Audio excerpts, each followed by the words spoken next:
अगर आप लगवाना चाहते हैं टाइल्स तो चले आइए चिड़ावा शहर के सुपर एक्सक्लूसिव शोरूम योगी टाइल्स पर। यहां आपको हिंदवेयर, सोमानी जैसी नामी कंपनियों के टाइल्स के साथ ही गुजराती प्रीमियम टाइल्स, सैनिटरी व बाथवेयर भी मिलेंगी रिजनेबल दरों पर। क्योंकि मजबूत टाइल्स और रिजनेबल दर, यही तो है योगी टाइल्स का वादा। तो जल्दी संपर्क करें। आनंदपुरा के डबल मर्डर का किया गया खुलासा। रास्ते के विवाद में गई थी दंपति की जान। शराब के नशे में थे दोनों आरोपी। पहले हुई थी कहासुनी। झुंझुनू पुलिस ने धनूरी थाना इलाके के आनंदपुरा तनकांट गांव में मंगलवार दोपहर को हुई वृद्ध दंपति की निर्मम हत्या का खुलासा कर दिया है। एसपी राजऋषि राज वर्मा ने प्रेस वार्ता कर न केवल इस मामले का खुलासा किया बल्कि हत्या के आरोपियों को गिरफ्तार करने की जानकारी भी साझा की। पुलिस ने घटना के 3 घंटे बाद ही आरोपियों को धर दबोचा था और फिर उन्हें पूछताछ के बाद गिरफ्तार किया गया है। एसपी राजऋषि राज वर्मा ने बताया कि मंगलवार को पुलिस को सूचना मिली थी कि आनंदपुरा गांव में लहूलुहान हालत में 2 शव पड़े हुए हैं, जिस पर पुलिस मौके पर पहुंची और मृतकों की शिनाख्त 80 वर्षीय राउत राम और 74 वर्षीय घोटी देवी के रूप में हुई।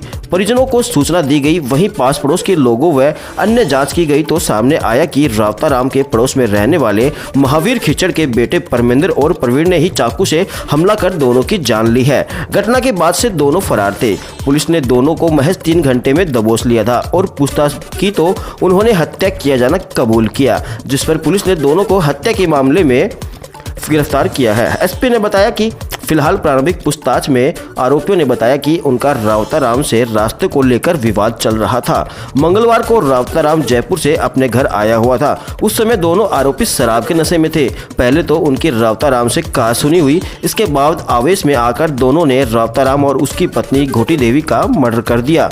वही अन्य जाँच की जा रही है। आपको बता दें, इस मामले में मृतक रावताराम और घोटी देवी के बेटे ओम प्रकाश ने महावीर खिचड़, उसकी पत्नी सावित्री देवी, परमेंद्र की पत्नी संतोष व प्रवीण की पत्नी सुनीता के खिलाफ षड्यंत्र पूर्वक हत्या करने का मामला दर्ज करवाया है। वहीं पुलिस ने मामले में 2 आरोपियों को गिरफ्तार किया है। 19 तारीख को करीब शाम के 4 बजे के आसपास हमारे पास सूचना आई कि धनूरी थाना क्षेत्र में एक आनंदपुरी गांव है। वहां पर 2 वृद्ध व्यक्तियों की लाश पड़ी हुई है। जैसे ही सूचना आई, मौके पर संबंधित अधिकारी, सारे SHO धनूरी, CO और एडिशनल SP और मैं खुद भी मौके पर पहुंचा। और वहां पर जो 2 मृतक थे उनकी शिनाख्त की गई।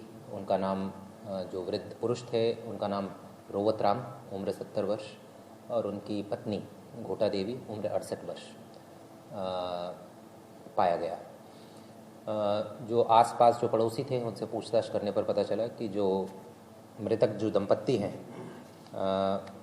उनके पड़ोसी परविंदर और प्रवीण, ये 2 आरोपियों को देखा गया था भागते हुए, और उनके हाथ में एक चाकू भी था और उनके हाथ खून से लथपथ थे और वो बाइक से भागे थे। घटना की गंभीरता को देखते हुए एक स्पेशल टीम का गठन किया गया और उस स्पेशल टीम ने जो भी टेक्निकल हमारे पास साक्ष्य थे, CCTV फुटेज, ये सब का विश्लेषण किया और साथ ही मुखबिर भी एक्टिवेट किए और उनकी सूचना पर 3 घंटे के अंदर दोनों आरोपियों को हमने डिटेन कर लिया। अभी जो प्रारंभिक पूछताछ में जो चीज़ सामने आई है कि ये 2 जो परिवार थे, मृतक का परिवार और ये जो इनके पड़ोसी के परिवार, इनके बीच में पगडंडी को लेकर कोई पहले का काफ़ी पुराना विवाद था।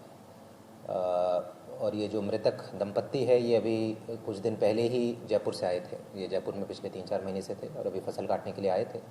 और कल ये दोनों जो आरोपी हैं, ये शराब के नशे में थे। शराब के नशे में कुछ कहासुनी हुई और उसी में आवेश में आकर इन्होंने चाकू से दंपत्ति पर वार किया। सारी चीज़ें अभी पूछताछ में आएंगी कि प्री प्लान्ड था या फिर अचानक आवेश में आकर हुआ है, ये अभी पूछताछ में आएंगे। भाई नहीं, एक समाज के हैं, पर ऐसा डायरेक्ट रिश्तेदारी कोई नहीं है। परमिंदर का एक केस दर्ज है, एक्सीडेंट का केस है 2020 का, थाना मलसीसर का। ये अपने मलसीसर थाना क्षेत्र के पास ये छिपे पड़े थे, तो वहाँ मुखबिर की सूचना से हमारी टीम गई, वहाँ पूरा एरिया कॉर्डन ऑफ किया और वहाँ से इनको गिरफ्तार किया। चाकू अभी बरामद करेंगे। अभी फिलहाल अभी प्रारंभिक तौर पर अभी और किसी का नाम नहीं आया है। बाकी जैसा मैंने बताया, अभी गिरफ्तार किया है, पुलिस कस्टडी में लेंगे, पूछताछ करेंगे और 27 की सूचना पर जो भी रिकवरी करनी है, अगर किसी और व्यक्ति का रोल आ रहा है तो उनके विरुद्ध भी फिर कर। इनका जो पुत्र है, जो हमारे अभी नॉलेज में आया है, सरकारी नौकरी में है, जयपुर में काम करता है। अब RAS है या नहीं है वो भी एक बार देख लेंगे, और सरकारी नौकरी में। सामने भी आया था कि मुझे बेटों को धमकी मिली है कि नहीं, ऐसा कुछ नहीं। हमारे पास कोई ऐसा कोई ना परिवाद था पहले से भी कोई परिवाद हमारे पास नहीं था। मृतक के परिवार ने हमें पहले कभी अप्रोच नहीं किया था कि कोई विवाद है, तो ऐसी कोई बात हमारे संज्ञान में नहीं।